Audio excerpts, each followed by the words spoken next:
Bonjour les amis, alors notre partenaire de ce podcast est aujourd'hui l'Institut de naturopathie humaniste qui a été fondé par Odile Chabriac qui est praticienne depuis plus de 20 ans et cette école de naturopathie à taille humaine est destinée à former des naturopathes, des professionnels d'excellence. Les études, qui durent entre 9 mois et 2 ans selon les cursus, se font en petits groupes, en présentiel et ou en distanciel, ce qui est très pratique et très facile, l'accent étant mis sur la pratique et l'entraînement constant à la clinique. Une personne est dédiée à la supervision de chaque élève. Vous souhaitez compléter une formation de santé ou bien devenir naturopathe? Retrouvez vite cette formation de naturopathie conjuguant excellence et bienveillance sur le site de l'Institut de naturopathie humaniste www.inh.life.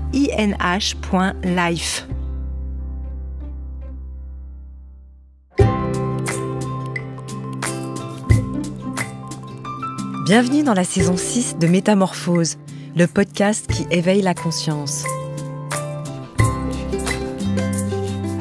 Au fil des semaines, je vous invite à découvrir avec moi des sujets inspirants portés par des personnalités lumineuses pour cheminer ensemble vers un éveil des consciences. Métamorphose, le podcast qui éveille la conscience. Tous les lundis et jeudis, dès 7h.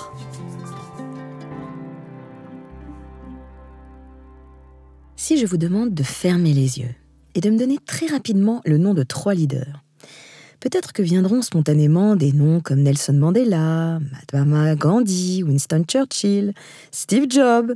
Bref, ce ne sont sans doute pas 3 noms de femmes qui vous viendront à l'esprit spontanément. Ne vous inquiétez pas, cela ne veut pas dire que vous êtes misogyne, cela veut simplement dire que vous répondez à un biais de perception que nous avons tous eu égard à notre éducation. Au niveau du rapport au pouvoir, il nous est plus naturel d'imaginer un homme dirigeant. Bien sûr, on aurait pu tout de suite dire Marie Curie, Simone Veil, Malala Yousafzai. Mais sont-elles vraiment leaders? Sont-elles dirigeantes? Elles sont inspirantes, mais pas vraiment à la tête d'un pays, d'une entreprise, d'un collectif, même si elles ont toutes exercé une influence capitale sur le monde. Mais finalement, elles ont été leaders d'elles-mêmes. Elles ont fait des choix importants pour elles-mêmes et pour le collectif et dans leur quotidien. Pour parler d'oser être une femme leader, mon invitée est journaliste et fondatrice de 2 réseaux féminins. Elle préside également le réseau d'entraide national Femmes des Territoires. J'ai le plaisir de recevoir Marie-Éloi. Bonjour. Bonjour Akila, c'est un plaisir. Alors, à travers vos différentes actions, vous œuvrez pour une juste place des femmes dans l'économie. Vous êtes convaincue que la clé de la transformation de nos sociétés doit passer par un élan commun, femmes et hommes. Est-ce qu'il y a encore du boulot pour faire changer les mentalités? Mais c'est énorme. Vous avez donné quelques images de quelques noms de personnages, mais dans les personnalités les plus médiatisées, dans notre catégorie, patron, business, en tout cas celle qui m'occupe au quotidien, on a 1% de femmes visibles en France. Ouais. 99% d'hommes. Donc c'est gigantesque. Tous les chiffres sont soit stagnent, soit reculent. L'ONU estime qu'on atteindra l'égalité dans 300 ans. À ce rythme-là. Aïe, aïe, aïe. On en parle de plus en plus. Vraiment, les portes s'ouvrent, c'est-à-dire que l'esprit s'ouvre, qu'on se rend compte que c'est un sujet qui est essentiel, qui est même vital pour l'humanité, parce qu'il entraîne derrière lui énormément de choses. La mixité est vraiment clé. Par contre, dans les faits, dans les actions, et notamment concrètement dans les budgets dédiés pour que ça se transforme, parce que ça ne se transforme pas par une baguette magique, il faut y mettre des budgets associés, ça stagne ou ça recule. Alors d'où est-ce que ça nous vient d'avoir tellement de mal à imaginer un leader femme? D'ailleurs, est-ce qu'on devrait dire une leader femme? Eh ben, tu sais, j'ai pas encore trouvé le nom, je sais pas. Donc on dit leadereux. J'ai pas le nom, mais j'ai pas le nom pour plein de choses. Par exemple, entrepreneur, on l'appelle entrepreneureux, mais c'est pas très joli non plus. Successeuse, c'est pas très joli non plus. On a enlevé tous ces noms en fait. Ou alors, il n'y a pas eu de nom fait pour ça. Donc, pourquoi ça? Parce que c'est tout notre inconscient collectif, comme tu l'as dit, qui a été forgé par notre culture, par l'éducation, par les médias. Quand tu vois 1% de femmes visibles dans les médias, bon, déjà, ça pose les choses. Mais tous les films, mais même les BD. Moi qui adore les BD, mais en fait, qu'est-ce qu'elles sont misogynes? Il n'y a pas de femmes dedans, c'est hyper rare.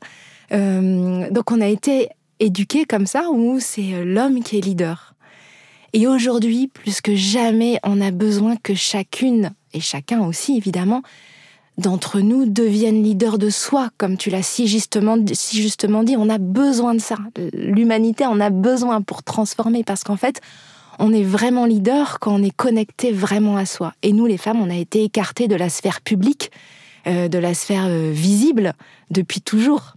Et aujourd'hui, grâce aux réseaux sociaux, on s'est connectés. Pas encore tout à fait unis, mais on s'est connectés. On a vu qu'on vivait les mêmes choses. On a rendu visible ce qu'on vivait aussi. Et donc, les réseaux sociaux permettent une transformation massive de l'imaginaire sur les femmes leaders, parce que les médias traditionnels ont finalement peu relayé les femmes leaders. Donc, elles se sont relayées via les réseaux sociaux.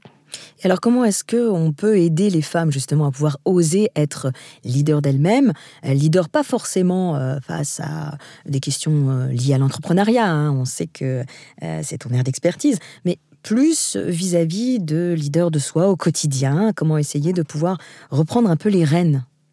C'est à la fois extrêmement dur, parce que c'est un changement de mentalité, et à la fois extrêmement facile. En tout cas, c'est très gratifiant. Extrêmement dur, c'est un changement de mentalité, c'est-à-dire qu'on nous a appris à être derrière, à être dans l'ombre, à ne pas faire trop de bruit, à ne pas prendre trop de place, à ne pas être trop visible. Je prends un exemple, là, j'ai une femme que j'adore, qui a dirigé plusieurs milliers de personnes dans une grande boîte, et j'ai fait quelque chose avec elle, on a fait un événement avec elle, et elle me dit « Marie, est-ce que vous pensez que je peux relayer ça sur les réseaux sociaux, ou ça montre que j'ai trop d'ego, est-ce que c'est trop prétentieux ?» Je dis « Mais vous rigolez, si vous, qui avez dirigé des milliers de personnes, vous ne me mettez pas en avant. Mais en fait, nous toutes, on se sent encore moins légitime, donc vous avez le devoir. » Je lui dis « Vous avez le devoir de vous rendre visible, c'est de l'intérêt général, parce que c'est pas pour vous que vous vous rendez visible, c'est pour nous toutes en fait. Et chacune d'entre nous, on a ce devoir de montrer qui on est, quelles sont nos convictions, ce qui nous intéresse, ce qui nous touche. Parce que du coup, derrière, ça ouvre toutes les portes. On a tellement été habitués à dire « Mais non, mais ce qu'on veut dire ou ce qu'on veut, ou ce qu'on fait, c'est un petit truc. » Et du coup, ça ouvre pas les portes pour les autres. Donc, on a ce devoir d'intérêt général de se rendre visible. Mais alors, est-ce que se rendre visible, c'est pas non plus risqué de pouvoir avoir des haters, de pouvoir avoir des critiques? C'est aussi peut-être pour ça que cette notion de leadership, elle est pas forcément naturelle pour les femmes. Je pense pas, parce que quand on est juste, quand on est vraiment aligné avec soi, moi, j'ai peu de haters, en fait. Quand on est vraiment aligné avec soi et qu'on dit ce qu'on pense, les gens qui pensent la même chose que nous, ils vont être connectés à nous naturellement. Puis les autres, tant pis pour eux, mais ils vont être connectés. Donc en fait, si on dit vraiment ce qu'on pense et ce qu'on est et ce qu'on fait, moi, les haters, je pense pas que ça soit un sujet. Par contre, ce qui est difficile, c'est que tout le monde professionnel et le monde économique a été depuis toujours réalisé par des codes uniquement masculins. Et c'est le uniquement qui pose problème, parce que les femmes étaient absentes de cette sphère pendant très longtemps. Et donc, ça a créé un monde. En plus, c'était que le masculin du masculin qui a été valorisé. On est tous composés de masculin et féminin. C'est que le masculin du masculin qui a été valorisé dans les codes professionnels. Donc, dans la notion de leadership, dans la notion de pouvoir, dans la notion de management. Et en fait, tout ça fait que nous, en tant que femmes, mais aussi énormément de jeunes et énormément d'hommes, ne se reconnaissent pas dans ces codes très hiérarchiques. Tu vois, l'ancienne notion du pouvoir, du leader, on se reconnaît pas dedans. Et du coup, très patriarcal. Très patriarcal. Et en fait, quand tu dis comment être leader de soi-même, mais c'est pas leader avec l'ancienne vision de je suis leader, je décide, je suis autoritaire. Ça marche pas, en fait. Il y a plus grand monde qui a envie de ça, qu'on soit femme ou homme. Mais les hommes, c'était beaucoup plus facile de rentrer dans ce moule-là, puisqu'en fait, ils avaient été élevés avec ces codes-là. Nous, les femmes, on en avait été exclus. Donc, pour rentrer dans ce moule hiérarchique, faire carrière, être accepté, finalement, on devait parfois prendre ces codes qui nous ressemblaient pas. Et donc, se couper de soi-même. Parce que quand on n'est pas vraiment soi-même, on se coupe de sa puissance, en fait. Et donc, c'est pour ça qu'on voit une vague de départ des grands groupes ou des entreprises où ça manque de sens. C'est pour ça qu'on voit une vague aussi vers l'entrepreneuriat. C'est pour ça qu'on voit une vague vers l'impact des femmes. Les femmes sont beaucoup plus nombreuses dès qu'il s'agit d'impact que les hommes, souvent. Elles sont en tout cas leaders sur ces sujets-là. Parce qu'en fait, ces codes-là, on n'en veut plus. Ça ne nous correspond plus.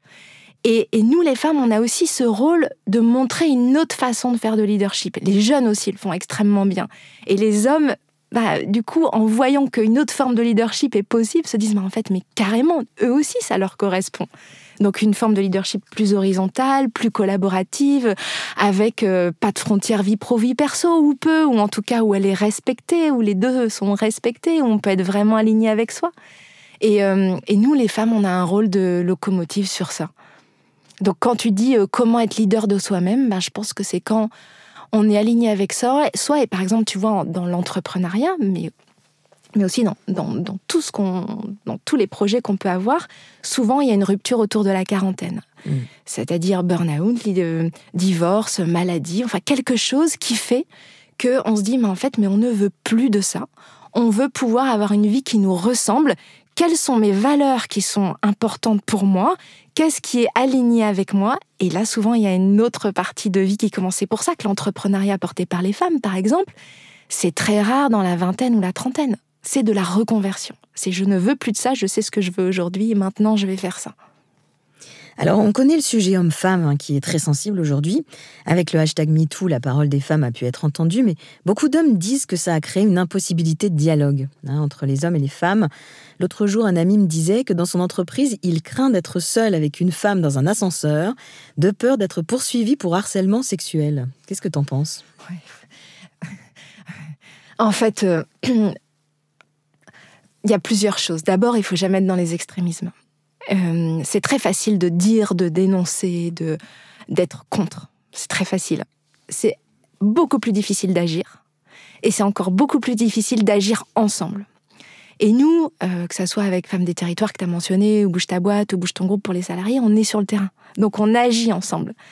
Je connais quasiment pas de femmes qui sont contre les hommes. Enfin, c'est quelque chose qui est extrême, en fait, qui est contre le patriarcat, oui, c'est-à-dire contre ce dont on vient de parler, ce leadership qui ne nous correspond pas, cette image du pouvoir qui ne nous correspond pas, oui, sur le sexisme, sur toutes les violences, évidemment, ça, tout le monde est contre. Enfin, ce n'est plus possible aujourd'hui, ce n'est plus acceptable. Mais par contre, contre les hommes, non. Et souvent, quand nous, on fait tout notre travail sur le leadership féminin, travailler de réseau féminin, d'intelligence collective, etc. On dit, mais en fait, est-ce que vous êtes contre les hommes ? Je crois que j'ai cette question quasiment systématiquement par des journalistes. Je dis, mais en fait, non. Ce qu'on veut, nous, c'est la mixité, c'est le ensemble. Et des femmes ensemble, c'est pas contre les hommes. C'est parce qu'elles bossent sur leur business, elles bossent sur leur carrière, c'est parce que ça permet de puiser autre chose quelques heures par mois, en fait. Et donc, non, c'est pas contre les hommes. Et après, tu as raison. Je crois que c'est 7 hommes sur 10 qui pensent qu'on en fait trop contre les hommes. Donc, il y a cette image de égalité égale être contre les hommes, ce qui n'est pas la réalité, c'est être ensemble, avancer ensemble pour plus de mixité. La mixité, on n'y est pas du tout.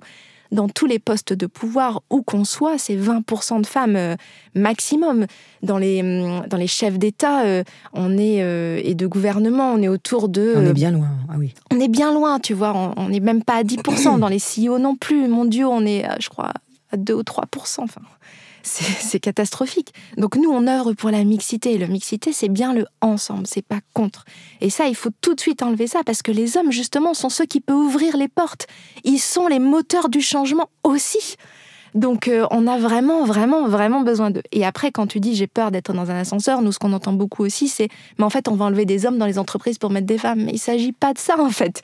Il s'agit d'ouvrir les portes, et pas que des femmes d'ailleurs, vraiment de l'inclusion de manière globale, pour avoir la diversité, pour que partout, à tous les échelons d'une entreprise, d'une organisation, d'un projet, ça représente la vie, en fait. Et pas juste un pan de l'humanité. Ce n'est plus possible, en fait, parce que du coup, avec cette absence de mixité, avec cette uniformité de genre dans les postes de décision, on va dans le mur, ce qui est normal. On prend n'importe quel produit qui a été imaginé que par une partie de l'humanité, on va dans le mur. Par exemple, qu'est-ce qu'il y a eu ? Tu vois les casques de réalité virtuelle. Bon, au début, ils ont été conçus que par des hommes. Et essayé que sur des hommes. Bref, ils n'avaient pas prévu que les femmes avec des pupilles plus rapprochées, que les femmes avaient des cheveux. Donc, ça marchait pas. Nous, les femmes, quand on utilisait ça au début, on avait la tête qui tournait. Mais c'est pareil pour tu sais, les distributeurs de savon. Ils avaient prévu que les peaux claires. Ils n'avaient pas prévu les peaux noires, donc c'était pas reconnu au début. Enfin, toutes ces choses-là. Donc, rien que sur les produits, ça donne une petite idée de ce qu'on peut vivre au niveau global, au niveau local, national, international.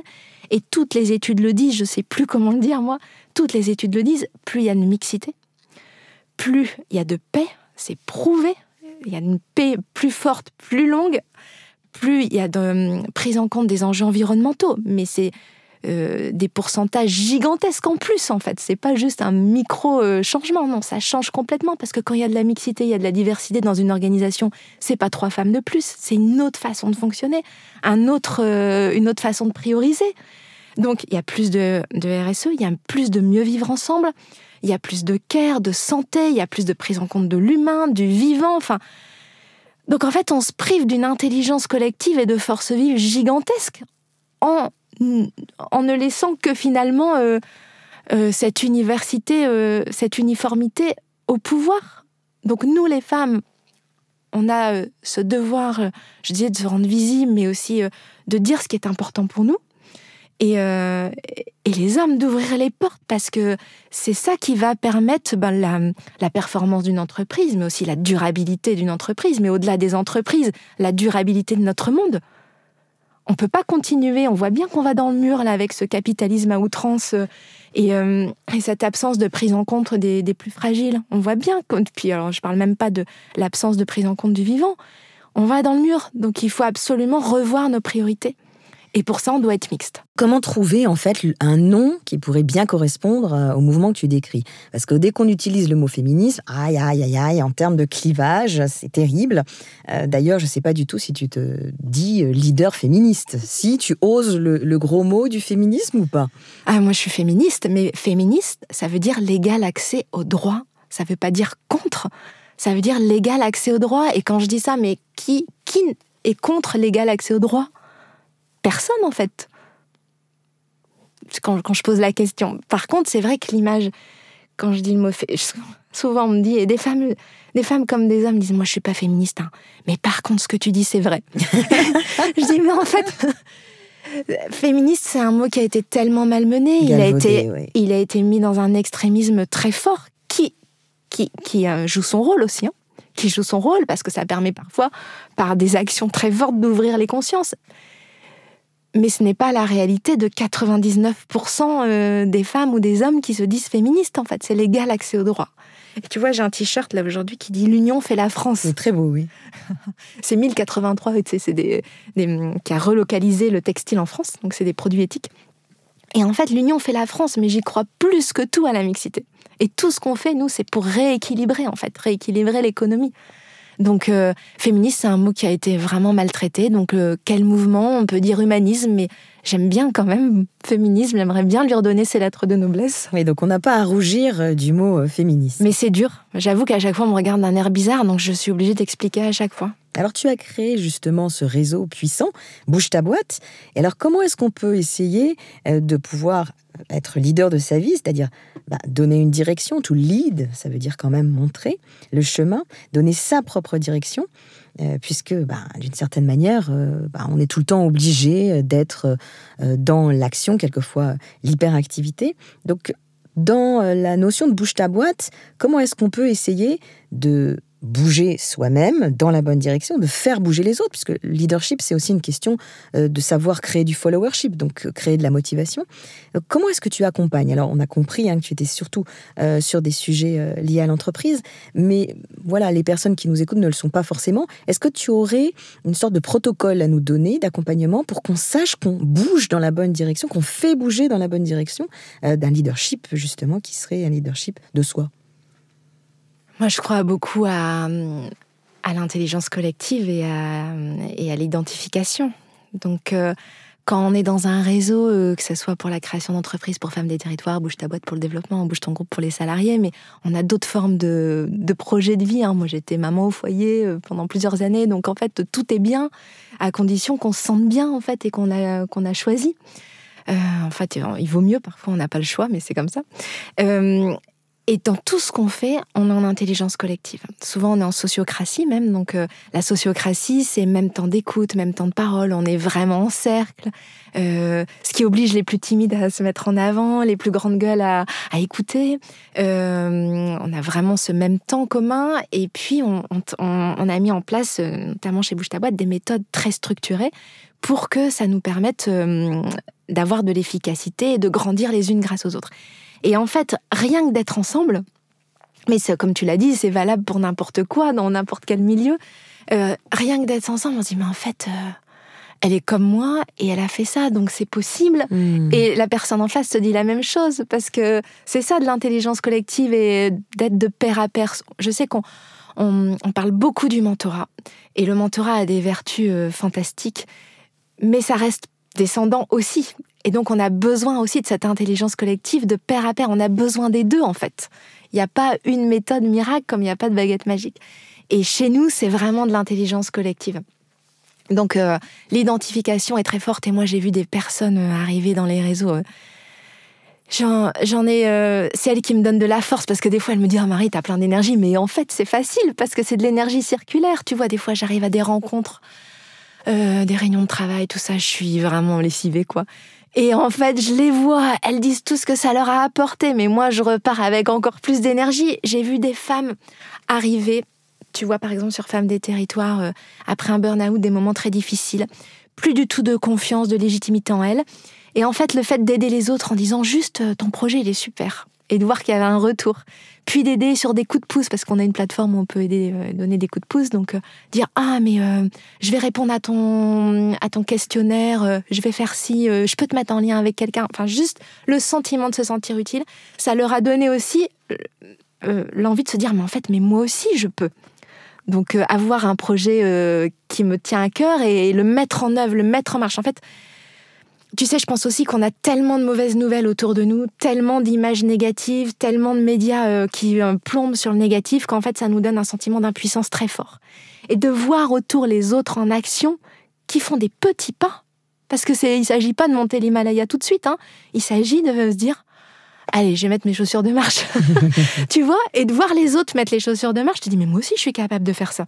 Et donc, par exemple, cette femme-là qui me donne, j'y pense souvent parce que quand il y a des trucs durs et je me dis, allez, je dois faire ça pour elle, elle toute, tu vois, mais... Et je pense à elle, donc elle arrive en burn-out, elle a commencé à aider des femmes, elle a repris confiance, elle était dans un tout petit village, elle a ouvert un coworking, donc elle a redynamisé son village, elle est devenue coordinatrice, ça veut dire qu'elle a animé des rencontres pour les autres, elle est devenue leader en fait. Mais leader d'elle-même d'abord, et ensuite, quand t'es leader de toi, mais les autres, ils ont envie d'être comme toi, donc c'est du leader circulaire aussi, leadership circulaire. Vertueux. Vertueux. Donc ça, c'est sur Femmes des Territoires, mais sur Bouge ta boîte, j'ai vu des femmes entrepreneurs, elles sont déjà entrepreneurs chez Bouge ta boîte, des femmes entrepreneurs arriver, j'en ai une en tête, j'en ai même deux, je te donne 2 exemples. Une en tête, une photographe qui est arrivée, mais toute timide, elle rasait les murs, quoi. Et puis, au bout d'1 an d'intelligence collective, j'y suis retournée dans cette ville, c'était à Lyon. Mais cette fille déchire. Elle déchire aujourd'hui. Elle a une énergie, une aura, elle affirme les trucs, elle se marre. Enfin, elle a un aplomb, mais c'est les autres, en fait. Et elle le dit, c'est les autres qui lui ont dit, mais en fait, tu peux être toi. Et j'ai aussi parce que parfois on se dit oui, mais les projets, ça paraît gigantesque à accomplir. J'en ai une qui m'a énormément émue. Elle est intervenue lors d'un de nos événements. C'est une bougeuse aussi. On s'appelle bougeuse parce qu'on bouge toutes nos vies, tu vois, nos boîtes, nos territoires. Et du coup, ensemble, on bouge le monde, hein, vraiment. Et elle m'a dit, moi j'étais licenciée après 20 ans de bons et loyaux services. J'étais vraiment au bout du rouleau. Et un jour, je me suis dit, mais je veux plus de cette vie, vraiment de dépression. Et elle m'a dit, j'étais dans ma voiture, un feu rouge, je me rappelle très bien. Elle a pris un papier, un crayon, et elle a dit, je vais faire un petit pas par jour. Et son premier petit pas, pour te dire comment elle était, c'était à la caisse du supermarché. Tu sais, quand t'as des petits coupons, de réclamer ce qu'elle avait le droit avec les petits coupons. Elle osait jamais. Elle se disait, mais je vais jamais, j'ai honte de demander ça, et s'ils me disent non et tout. Et en fait, elle l'a fait, c'était hyper facile. La caissière a dit, mais oui, bien sûr. Elle lui a donné, quoi. Et du coup, elle s'est dit, petit pas. Tous les jours, elle a fait ça. Elle a fini par retrouver un emploi salarié. Et puis après, elle a envie de monter sa propre entreprise. Elle a développé son entreprise. Et aujourd'hui, elle aussi, elle entraîne les autres. Tu vois, donc un petit pas, ça peut débuter bien bas. Et moi aussi, j'ai débuté bien bas. Et donc, en fait, pour être leader, il faut d'une certaine manière accepter aussi d'aider les autres ou être en lien avec les autres, c'est ça ? Oui, parce que nous, les femmes, et c'est notre grande faiblesse, Gila, on ne réseaute pas.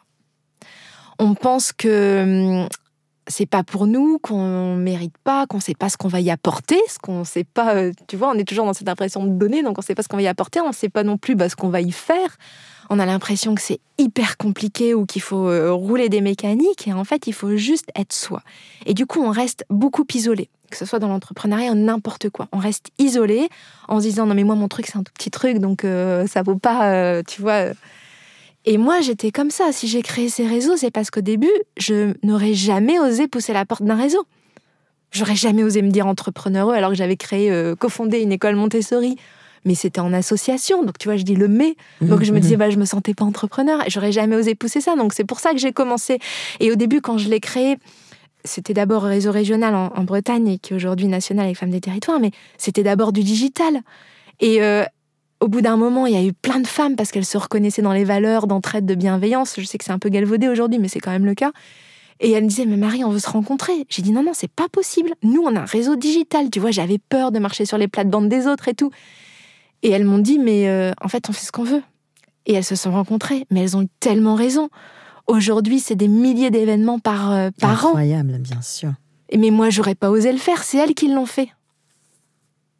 Donc oui, il faut être entouré. Et c'est pour ça que je te parlais tout à l'heure des réseaux sociaux. Ils nous ont mis en lien quelque part, mais de façon virtuelle. Et le jour où on sera unis, et encore une fois, pas unis contre, mais unis pour un avenir durable, pour des valeurs qui nous ressemblent, pour changer vraiment, transformer la société, et on sait qu'on n'a plus le temps, qu'il faut le faire aujourd'hui. Le jour où on sera unis avec tous ceux qui souhaitent nous soutenir, mais le monde, il est transformé. Tu connais cette histoire en Islande en 1975 ? Les femmes ont été extraordinaires. C'est les associations féministes à l'époque qui ont lancé ça. Elles ont dit, on va faire une journée de grève. Donc c'était souvent un jour off pour pas être stigmatisée grève. Et donc pendant une journée, elles ont tout arrêté. Alors c'est un petit pays d'Islande. Elles ont tout arrêté dans ce pays, mais tout. Donc elles n'ont pas fait à manger, elles ne sont pas occupées des enfants, elles n'ont pas fait le ménage, elles ne sont pas allées bosser. Le pays était paralysé. Mais paralysé, parce qu'en fait, il n'y avait plus de compagnie aérienne, il n'y avait plus d'hôtesse, il n'y avait plus rien. Il n'y avait plus de liaison téléphonique. À l'époque, c'était des... Bien sûr. Il n'y avait plus... il n'y avait plus rien, il n'y avait plus de médias, il n'y avait plus de restaurants, il n'y avait plus de pharmacie, il n'y avait plus d'infirmières. Et puis alors, les pères débordés, les enfants, ils ont mangé que des bonbons et des saucisses sur la légende, tu vois. Et en fait, elles ont manifesté pacifiquement dans les rues. Et grâce à ça, il y a eu quelques temps après une loi pour l'égalité, et ça a été ensuite le premier pays à avoir une femme chef de gouvernement. C'est vrai. Parce qu'elles se sont mobilisées juste une journée. Tu imagines la puissance qu'on pourrait avoir si toutes et tous, et vraiment, que ça soit le genre, mais aussi, je pense, à toutes les formes d'inclusion, le handicap, les minorités ethniques, mais tout, en fait. Si, et ça s'appelle l'intersectionnalité, tu vois, si toutes et tous, on se dit, mais en fait, on ne veut plus. On ne veut plus de ce monde-là, ça ne nous correspond pas. Et on s'arrêtait ne serait-ce qu'une journée, je t'assure... que le lendemain... alors peut-être pas le lendemain parce qu'il faut l'écrire, mais les lois seraient changées, les priorités seraient changées. Les priorités, tu vois, données au vivant et à l'humain, et puis au capitalisme. Des fois, on marche tellement sur la tête... sur certains sujets liés à l'environnement, on laisse faire des choses qui sont tellement contre ce qu'on doit faire aujourd'hui. Je suis sûre que nos priorités seraient transformées, notre façon de fonctionner serait transformée. Donc, je rêve que de ça. Mieux à la réalité. Donc, le fait d'oser, c'est aussi oser ne pas faire. C'est ça aussi que tu es en train de nous dire. C'est très dur. Hein. C'est très compliqué. Parce que je pense que là aussi, quand on est leader ou qu'on brigue un certain leadership féminin, on pense tout de suite qu'il faut faire. Alors que quelquefois, oser être leader, c'est aussi accepter de ne plus faire. Et de dire non. Et de dire non. Je peux te dire que moi, je suis un cobaye. Hein. Tu sais, c'est ma psychothérapie, mes réseaux. parce que je suis vraiment comme tout le monde, tu vois, j'aurais pas osé pousser la porte d'un réseau, enfin tous ces trucs-là, donc j'expérimente dans mes réseaux pour ensuite mieux le diffuser. Par exemple, dire non, pour moi, c'était impossible. Je faisais tout gratuit au début. Pour te donner un exemple, quand j'avais l'école Montessori, j'étais bénévole à temps plein et j'étais au RSA et maman solo en parallèle. Tu te rends compte à quel point c'est aberrant, en fait. Mais, donc, c'est pour ça, afficher son juste prix, parler d'argent, c'est extrêmement dur. Et savoir dire non tout autant, c'est très dur. Et tu vois, je vais te donner un exemple. C'était il y a quelques mois. Pour te dire qu'il y a du chemin. Et pourtant, je connais par cœur le sujet et je sais que ce sont des biais. Donc, quand tu sais que ce sont des biais, déjà, tu peux les enlever, tu vois. C'est plus encore facile. Pire. C'est facile de les identifier et de dire c'est un biais, je l'enlève. Même ça... Tu vois, mes équipes, elles vendent mes conférences, notamment sur l'égalité professionnelle dans les grands groupes. On s'est vendu. Avant, je faisais tout gratuit. Mais pas que ça, les réseaux, tout. Et quand les gens, ils passent directement par moi, je dis, mais oui, bien sûr, pour toi, évidemment. Et puis, bien sûr, et puis bien c'est sûr. pas possible et tout. Et derrière, moi, mes équipes, elles m'ont pourri. Elles m'ont dit, mais Marie, comment veux-tu qu'on vende ça si toi, derrière, quand on passe directement avec toi, c'est gratuit? Et donc, je me rappelle très bien, j'ai dû rappeler la dernière personne. Je me rappelle, j'étais dans mon jardin, j'avais été coachée avant par ma directrice de Bouge ta boîte, Julie Baudin, qui m'a dit, si tu dis, voilà, tu sais, mon tarif, c'est ça, et si elle te dit... tu dis pas tout de suite, mais si c'est toi, évidemment, tu dis pas tout de suite, mais si c'est pas possible, évidemment, tu te tais pendant 10 secondes. Et donc j'étais au téléphone, je me rappelle très bien, je suis à grosse goutte, et j'ai dit voilà, mon tarif c'est ça, et j'ai compté 1. Et puis elle me dit ah mais je savais pas Marie, mais évidemment on va trouver un budget. Incroyable, donc c'est passé.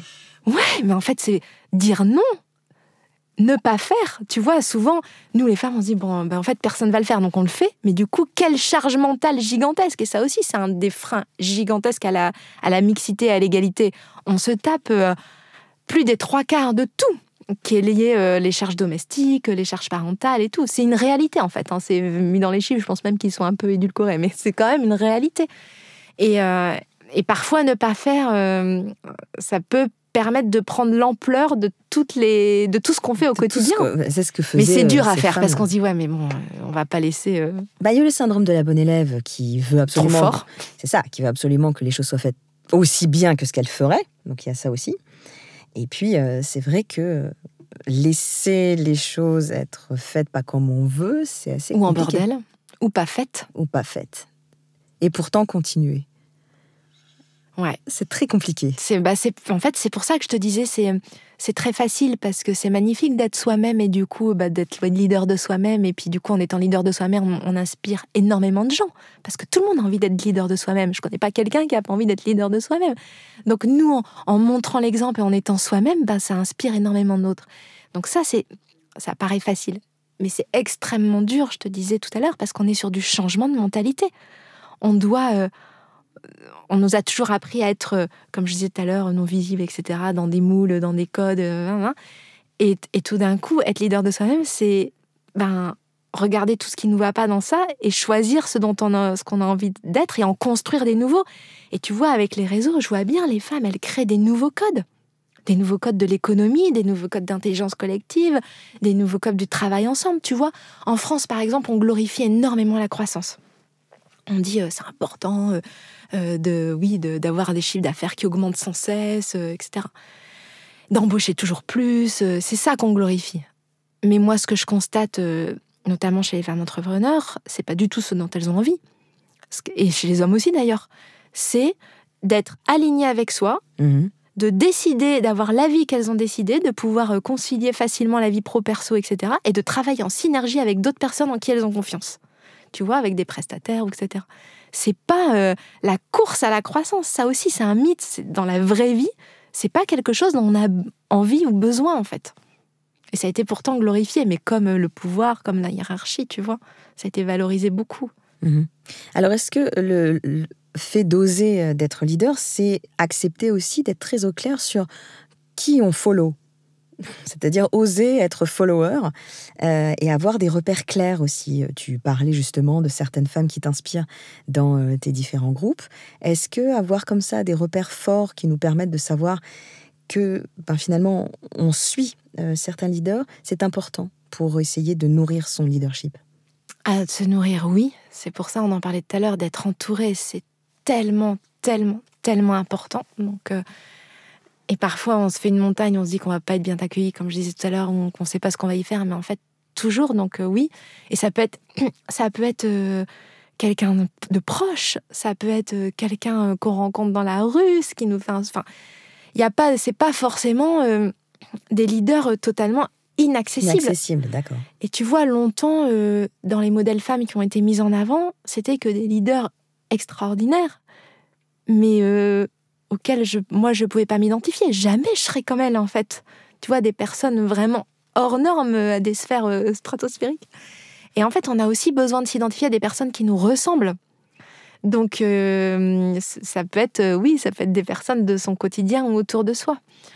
Et puis après, tu vois, moi, une personne que j'admire énormément pour son leadership, c'est Jacinda Ardern, qui a été première ministre de Nouvelle-Zélande, parce qu'elle a fait les choses différemment, avec authenticité, avec empathie, en mettant les choses importantes au cœur. Sous son mandat, ils ont vraiment transformé la gouvernance pour que les priorités ne soient plus financières, mais bien humains, vivants, etc. Ça, c'est fantastique. Le care, les personnes âgées, les enfants, enfin, moi, je trouve ça extraordinaire. Justement, dans le cas de Jacinda Ardern, est-ce que le fait d'oser être une femme leader, c'est pas aussi oser trouver la force de la répartie ? Elle en a eu beaucoup, rappelle-toi en particulier lorsque on a dit « Ah oui, elle part en quittant le navire », elle a eu un discours incroyable sur la responsabilisation qu'elle avait de choisir de partir à ce moment-là. Donc un vrai courage. Est-ce qu'il y a aussi un travail que nous, les femmes, on doit faire vis-à-vis d'une capacité de répartie ? Moi, je suis nulle en répartie. J'y pense toujours après, tu vois, quand on me dit un truc, puis des fois, quand on me dit quelque chose de dur, t'es un peu abasourdi ou de sexiste, tu vois. Tu vois, j'ai fait plusieurs levées de fond, je me suis pris des trucs. Et j'étais abasourdie, en fait. C'est après, dans la nuit, où je me dis, mais pourquoi j'ai pas dit ça ? Mais moi, je suis à retardement, tu vois. Donc, en répartie, je suis nulle. Par contre, je pense que, et ça, on l'a, c'est le courage et faire fi de sa peur. Ça, c'est des choses possibles. Le courage, c'est dans les tripes. Donc, de toute façon, on sait quand on est connecté à soi, c'est-à-dire quand on dit voilà ce qui me convient. C'est dans les tripes. On sait quand c'est juste. Même, on sent quand on maquille, en fait. Et ça, cette justesse permet de trouver le courage, de dire oui, non, c'est ça que je veux, etc. Donc, ça permet. Et tant pis si on n'a pas de la répartie immédiate, on peut aussi revenir après en disant en fait, ça ne me convient pas. Et voilà ce qui va. Et donc le courage, et puis la peur. Moi, je suis une grosse trouillarde, je t'ai déjà dit. je suis une immense trouillarde, mais par contre, j'ai pas envie que ça m'empêche d'avancer. Donc, j'ai ce mantra, qu'est-ce que je ferais si je n'avais pas peur ? Et du coup, je me dis, en fait, il y a un autre possible. Il y a un autre champ de possible. Rien que de se dire ça, mais en conscience, ça veut dire les yeux fermés, qu'est-ce que je ferais si je n'avais pas peur ? Tu te dis, je ferais ça. Et je me dis, alors je vais peut-être pas réussir à faire ça exactement parce que c'est parfois très culotté, mais par contre, il y a des nuances, tu vois, et du coup, j'identifie que c'est de la peur, donc je me dis, j'y vais quand même. Je fais quand même, puis je pense, moi, ce qui m'aide beaucoup, c'est toutes les femmes qui sont derrière, tu vois, je me dis, allez, si je le fais pas, qui va le faire, là ? Donc, je me dis, j'y vais. Alors, qu'est-ce qui te fait peur en ce moment, et qu'est-ce que tu ferais, justement, si tu te disais que tu n'avais pas peur ? Donne-nous un exemple concret. Qu'est-ce qui te fait encore peur ? Parce que là, on te sent tellement aligné avec un tel courage et une telle compréhension, presque, d'un leadership de soi assumé. Qu'est-ce qui te fait encore peur aujourd'hui, Marie ? Mais j'ai peur tout le temps, en fait, Guylain. J'ai peur tout le temps. J'ai peur de pas réussir au sens continuer à avancer et mobiliser, fédérer toujours plus autour de la mixité.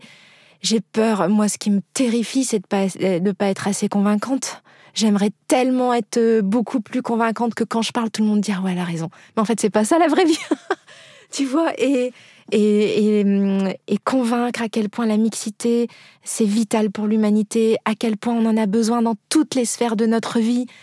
Et donc, j'ai peur de pas être à la hauteur tout le temps, j'ai peur de pas assez faire, j'ai peur de pas être assez bien avec mes équipes, parce que moi, je dis « Ah voilà, on va faire ça », et ils sont terrifiés, putain, qu'est-ce qu'elle a encore, tu vois. Et du coup, il faut que je les embarque, mais moi, je suis pas très bonne pour ça, donc Par contre, je suis bonne dans une chose, c'est bien m'entourer. Donc, j'ai des personnes extraordinaires autour de moi. Tu vois, j'ai parlé de Julie Baudin pour Bouge ta boîte, j'ai Céline André pour Femmes des Territoires, qui sont des managers fantastiques. Et elles qui savent transformer en concret, tu vois, cette envie, c'est presque... Oui, elles disent vision, mais en fait, c'est, tu vois, cette avancée, là où on va, quoi. Et pourquoi c'est important de le faire ? Elles savent le transformer en concret et qu'on soit ensemble, en fait. Et alors, si tu fermes les yeux maintenant et que tu essayes de faire, voilà, t'as ton mantra, qu'est-ce que tu ferais si t'avais pas peur ? Moi, je fais un grand mouvement international pour qu'on soit enfin écouté.